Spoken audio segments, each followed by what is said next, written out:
Hello everybody, John here for the esports department, going over the 4-game LPL LCK slate tonight.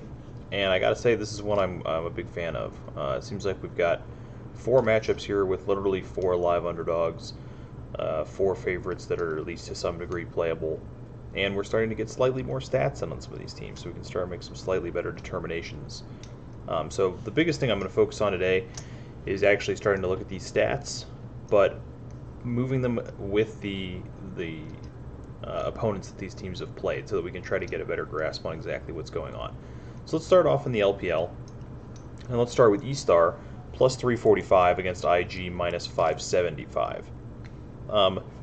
Estar has been a welcome surprise, better than I think a lot of people were expecting so far this season, particularly the bot lane. IG has been classic IG so far, except that their bot lane has been an extreme weakness. So that's an interesting comparison for these two teams. IG's bottom lane really struggling. Estar's bottom lane has been a bright spot. These odds look way off to me personally. IG being the biggest favorite on the slate is questionable to me, even though they're going to have at least one huge advantage and probably more like 2 or maybe 3 huge advantages. Minus 575 seems excessive given that their top half of the map has not been able to compensate for how bad their bottom lane has been, and Estar's bottom lane has been quite good. So looking at the stats, I mean, Estar 1820 to 1756, gold differential plus 66 to minus 42, first blood and first turret, advantage for Estar in first blood, slight advantage for IG in first turret. Dragon percentages, it's been on the IG side, 68 to 53. And at 15 minutes, Estar is up 600, IG is down 800. So looking at the matchups that they've played, let's see, Invictus has played against JDG, LNG, and WE. So it is 3 pretty tough matchups there with 3 pretty strong bot lanes. Iwandi and Light, the worst of those 3, but then Loken and Lu Mao and Jumeng and Missing. Very strong bottom lanes that IG has run into so far. They're going to get a much better matchup here with Estar, even though Estar's bottom lane has been pretty good. Estar's opponents so far this season, they've played BLG, not one of the stronger teams in the league, OMG, one of the weakest teams in the league, and Rogue Warriors, one of the weakest teams in the league. So maybe now we start to understand a little bit why we're seeing a plus 345, despite the fact that all the stats here are pointing towards Estar. IG, for me, IG should definitely be a favorite by a reasonable margin, but 575 still feels heavy. I think IG's probably like minus 250 to win this match. And this does grade out to be our bloodier match of the day. 17-21 for Estar in kill per win and death per loss, 220 and 18.2 for IG. IG has always had a kill participation problem, so you have to be a little bit careful, but it feels like this is probably your top target match for cash games or anything like that you might play. Moving over to the next one, Rare Atom against Sunning. Rare Atom's plus 130, Sunning at minus 180. 0-1 on the season for Rare Atom, 1-1 for Sunning. So Rare Atom's first match of the year up against Top Esports. They kind of got the comeback match from Top Esports. Didn't go so well for them. You can see from their stats, 1636, terrible number there, minus 384, awful, minus almost 3,000 gold at 15, awful, no first bloods, 25% dragon percentage, and they haven't won a game yet. So they got pretty hard stomped by Top Esports. Going over to Sunning, they lost to RNG, but beat Top in the first series of the year where Top was not looking too hot, and then lost to RNG. But overall stats, decent, 1780 plus 6. I'm worried about this 2020, 49% dragons, and minus 543 in gold differential. I'm worried about all 3 of those stats for Sunning. For me, this is probably a Sunning team that's been maybe overperforming what I would expect of them this year, been beating Top Esports. I would expect them to lose to both Top and RNG, and they beat Top, so slight overperformance maybe from them, and we haven't gotten to see anything from Rare Atom yet since they just got destroyed by Top in the comeback game. So how do I feel about this matchup? I think Rare Atom is definitely live to win this matchup. I have not been that impressed with Sunning this year so far. I think even when they beat Top Esports, I felt like it was more on Top than it was on Sunning. And so this feels like a matchup also that could go either way. The Rare Atom stats are so bad, but it's just because they've only played one match. They're gonna equal out here. And playing one match against quote unquote the best team in the league, according to most people's preseason power rankings, for me doesn't say a lot. So I think Rare Atom is a extremely playable underdog as well. Looking at the KPW and DPL, Rare Atom hasn't won yet, but they do have an 18 DPL, gives us some focus on what their games might look like. Sunning 18.6 and 17, so pretty high numbers for them. For an LPL team, this is pretty close to being standard, a little bit above what would probably be expected to be average for an LPL team, but still pretty decent numbers there. Another matchup that you could target. For me, I don't foresee this one being as bloody as IG Estar. But I have said I think IG has a kill participation problem and always has, so you could end up getting more points from this series with slightly less kills if the kill participation is a little better. And let's just look at it real quick. We could just go to Oracle's Elixir.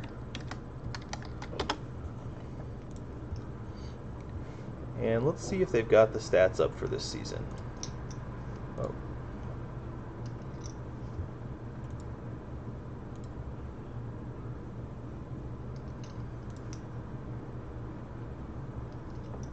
I guess we want to do it by search by team.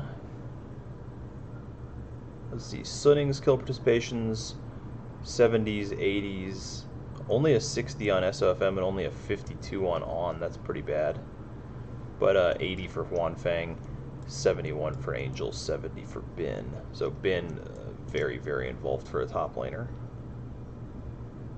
Rare Atom I'm not going to look too much at since I've only played one match. But let's look at Invictus. You're looking at 60s, a 59, the Shy with only 38.2, which has been indicative of the Shy in the past. So yeah, you're looking at like a full 5% lower on some of these guys, and Rookie even at 72 as their highest. Huanfeng had 80 for Sunning. And then let's look at Estar.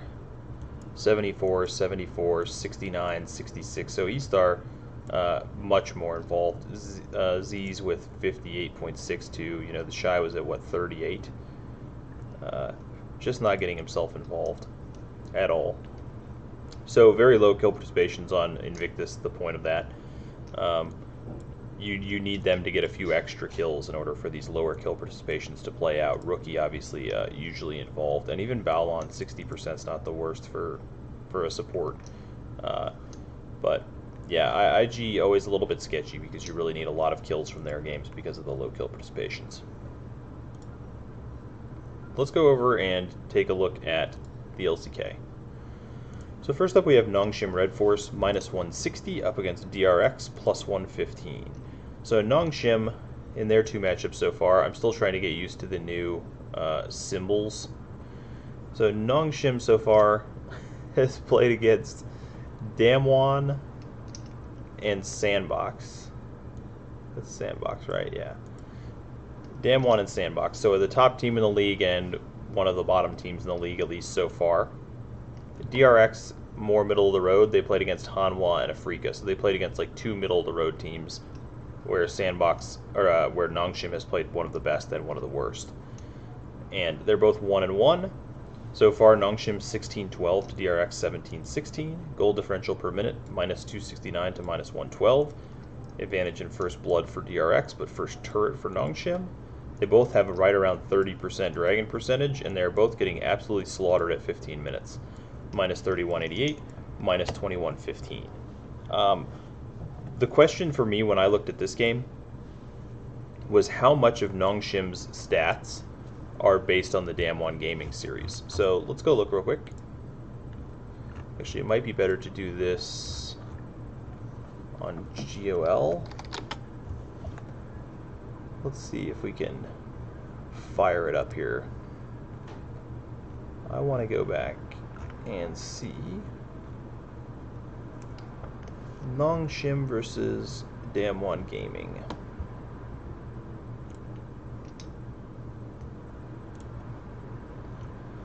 Here's game one.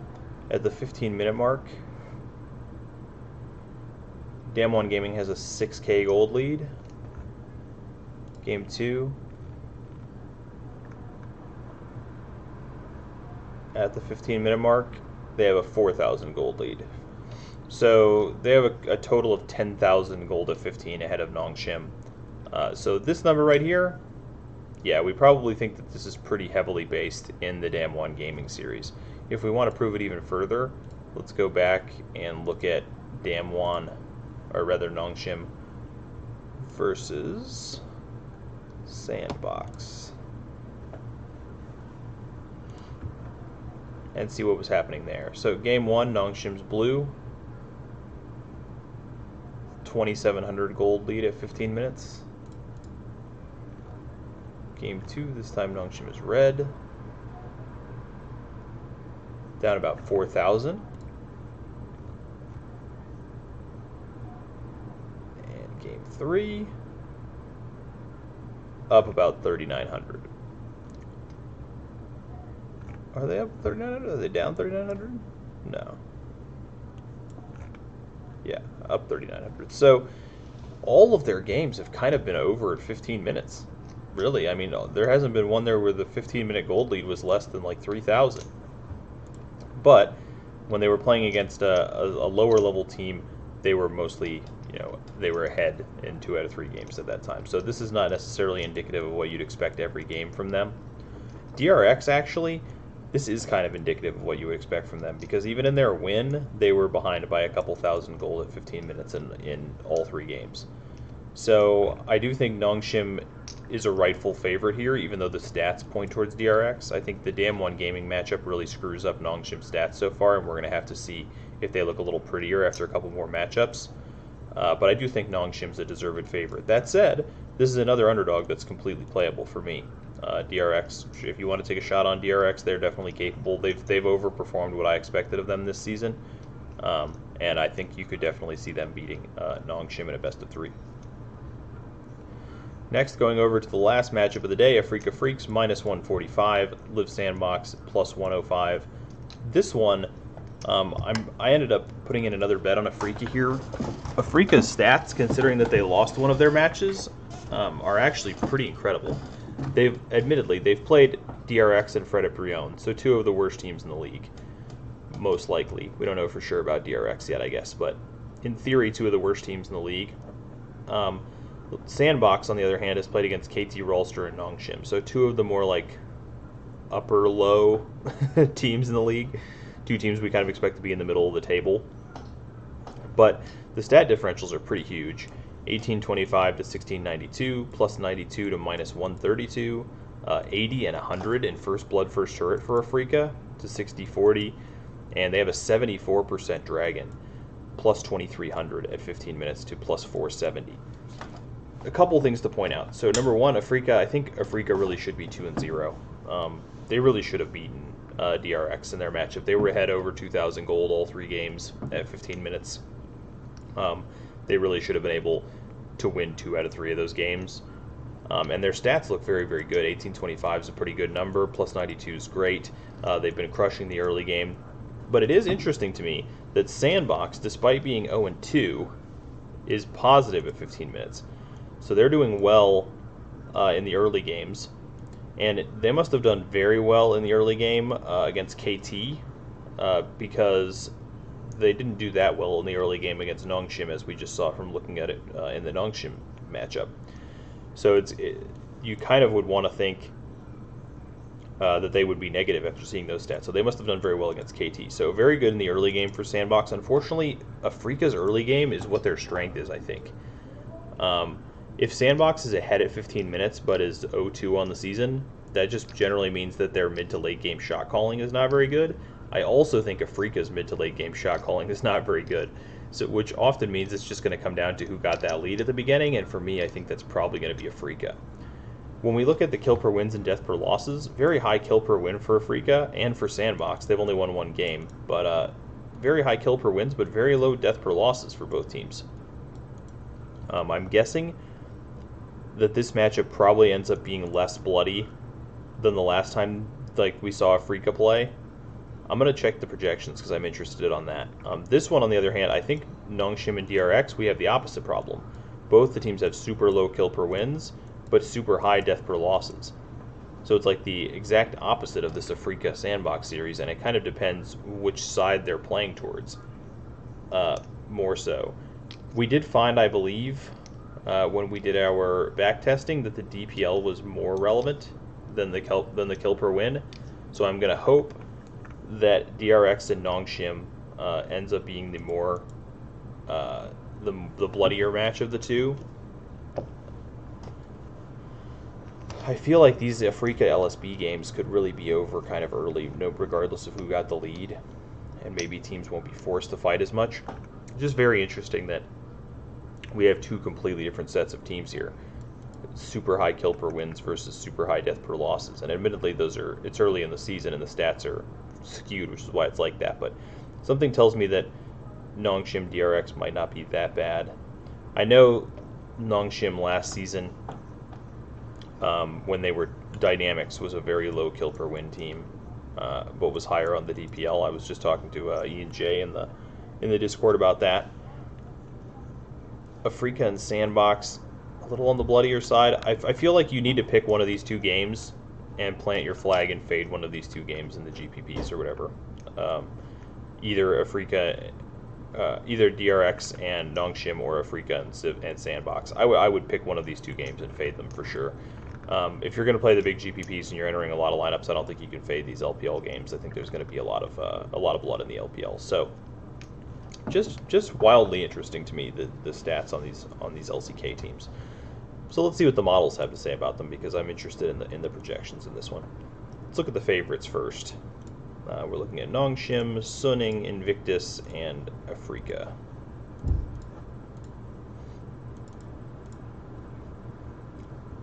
They have Nongshim right at the top, followed by Suning. They actually have IG the lowest. That is the Shy, though, which we kind of expect. And Keen in third. In the jungle, I gotta get rid of these players that aren't playing. IG at the top in the jungle, with SOFM, Dread, and Peanut from Nongshim coming last. So Rich is just getting maybe a boost because Nongshim coming last in the jungle. In the mid lane, Rookie in first, followed by Bay, Fly, and Suning in last. At 80 carry, Bang at the top. That doesn't surprise me. Bang is definitely a point hog whenever his teams win. Wink in second, Deokdam third, Huanfeng in last. And at support, Baolan first, Lehen second, On third, and Kellen last. So kind of all over the place. Like, Kellen is last for Nongshim Red Force, Deokdam is third, Bay is second, Peanut is last, but Rich is first. So they're just all over the place. IG for the most part towards the top, other than the Shy, who you know, like you say, has a 38% kill participation this year, so it's not looking good for the Shy. But it does look like IG is kind of your safest option, but then it kind of likes Afrika, Afrika in some spots, Suning in some spots. Not surprising that Bang is one of the top scorers here, by the way. But when I was looking at the average fantasy scoring this morning, for the LCK teams, it's really obvious that their 80 carries score the most. For the LPL teams, for the most part, in the data for like last split and now, the mid laners tend to score the most, or the junglers tend to score the most. Sometimes 80 carries, but usually the averages have like weighted out away from the 80 carry. Whereas in the LCK, it's really clear that it's the LCK, like it's the 80 carry. Like almost every team is just like a 5-point edge to their 80 carry versus other teams. So when you're playing LCK stacks, you really would prefer to get 80 carries in there. Excuse me. But it does look like, I mean, IG is the clear high scorer. Let's look at the dogs, just because I'm interested overall in the slate, since I think all the dogs are playable. Maybe as a tiebreaker, you look at who's going to score if they do win. Estar at the top of the list, that doesn't surprise me. Sandbox comes in second, Dragon X, Rare Atom in last, so it's really not a fan of the Rare Atom Suning matchup at all. In the jungle, it's got Estar on the top, which you would expect, Sandbox and Dragon X coming in the middle, and Rare Atom again at the bottom. Estar in the mid lane, Sandbox, Fofo makes a jump up for Rare Atom, Dragon X at the bottom for that one. At 80 carry, Estar again, Sandbox, Dragon X, Rare Atom. So Rare Atom just basically universally at the bottom, Estar universally at the top. Remember, when you're choosing if you want to play a dog, it's really based on whether or not you think they can win, not based on what they would score if they did win. But it's just interesting to know what the scoring might be, and I definitely would have estimated that Estar would be top of the list. And given that Estar is also probably going to be pretty playable with anyone, I think some Estar GPP lineups are definitely on vogue for a slate like this. Let's have a look at some possible cash lineups. Invictus, Invictus, and who's the next biggest favorite? Longshim at minus 160? No, Sunning at minus 180. So you can go IG Sunning gives you a 582. It's the shy captain, though, which you never want to see. I think I might honestly fade away from that one because the downside is so big for a cash slate. What if we did them with a Afrika?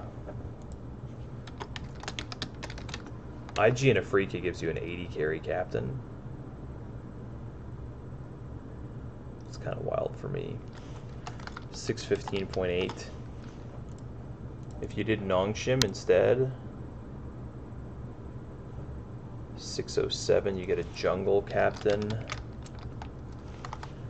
So those are kind of your three options. The IG Sunning feels the safest, maybe, but I kind of believe in Afrika, and being able to get an 80 carry, the Bang captain, it's wild to be able to get Bang captain in cash. We had that the other night as well, and I felt pretty good about it. So I think I would lean towards either IG Nongshim or IG Afrika, because I'm not even necessarily sure that I believe in Sunning that much, and you're getting a lower ceiling with them with the shy captain as your optimal. It's not really what you're after. I think something like an IG Afrika might feel better to me than that. It must be pretty hard to fit 4 IG in there. What if we did IG and Afrika, but we wanted to make sure that we got 4 IG players? Is it possible at all? Huge gap in pricing. You'd have to go down from Bang, which is not a good feeling. Could you do... What about Fly with Rookie? And then take Bang here. You don't really want to play the Shy, though, at all. It doesn't quite fit anyway. What if we played Keen instead of the Shy and played Wink instead of Bang? Not quite. So even lowering down the captain slot, because Fly's 72, Bang's only 74, so Bang's just like too cheap. You could almost play one-off Bang. I generally am not a fan at all of one-offs, but you could almost play one-off Bang just with how cheap he is. I might do some kind of weird stuff in the GPPs today involving something like that. But yeah, this seems like something you could mess around with to try to figure out. I mean, if you go Jun, I assume with Jun it's pretty easy. You could probably go Jun, Dread. You could put Bang, but I think you'd actually just rather put Keen. Something like this would leave you enough money for a Afrika team. If that series really is like way higher scoring than the others, you'd rather just have this versus having the Bang captain with 3 and 3. I think this feels safer to me and maybe something I'm more likely to play. IG matchups, the jungler would be involved anyway, so I think I'd rather play this, honestly, at a 604 cap. It's a little bit lower, and I know Dread is not going to score nearly as well as Bang, probably, which does throw it a little bit, but if we feel like Invictus is going to be the highest scoring team by a fair bit, which I think that's how I feel, I think Jun would be involved in an awful lot of that action. Junglers for IG tend to be pretty good scorers. They do a lot of skirmishing and stuff, but junglers are usually involved in skirmishes.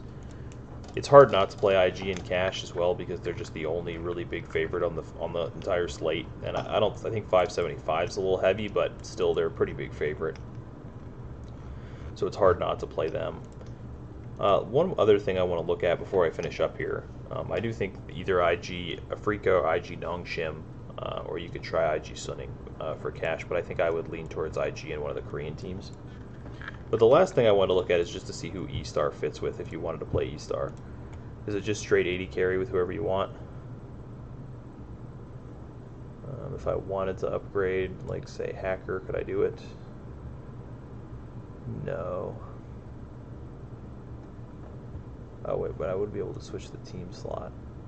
Take out the team slot and put an Estar team slot. Yeah, then I have tons of money left over, so I could definitely switch over to like Hacker here, or switch over to SFM rather. So yeah, you can easily play 80 carry captain with those two. I assume that means you can easily play them with anybody. Let's see, with a freak. Oh yeah, you can't fill the salary, so that's easy. 80 carry captains, no problem. And then with Nong Shim, so Estar feels definitely very GPP playable. What if you wanted to play like Rare Atom? Do they fit with like anybody you want to fit with? You can get 80 carry captain with Invictus. I'm going to assume that's the same for all the underdogs. 80 carry captain with Invictus. 80 carry captain with Invictus. So all the dogs can play 80 carry captain Invictus lineups. Estar definitely feels like they could be worth a shot in the big GPPs. Honestly, this is a slate where you can just play whatever you feel like. I think any of the underdogs are good. Any of the matchups have some potential to be bloodier. Obviously, Rare Atom and Sunning and Estar IG are more likely to be bloody, but these LCK matchups have some upside too, so I wouldn't blame you either way that you wanted to go on this slate. It's just a good slate for playing.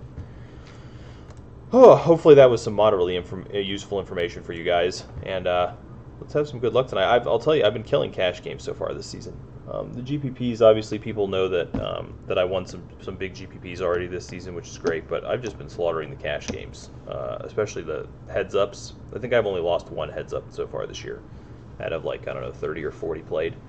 So if you're struggling this season, consider the cash games, man. They can be really nice and helpful. The last like 3 or 4 slates in a row, I would have lost every slate if it wasn't for cash, and instead I broke even or won on every slate. So give it a shot. If you're not a guy that plays cash, give it a little bit of a shot. I appreciate you guys, and I will talk to you guys later. Have a good one.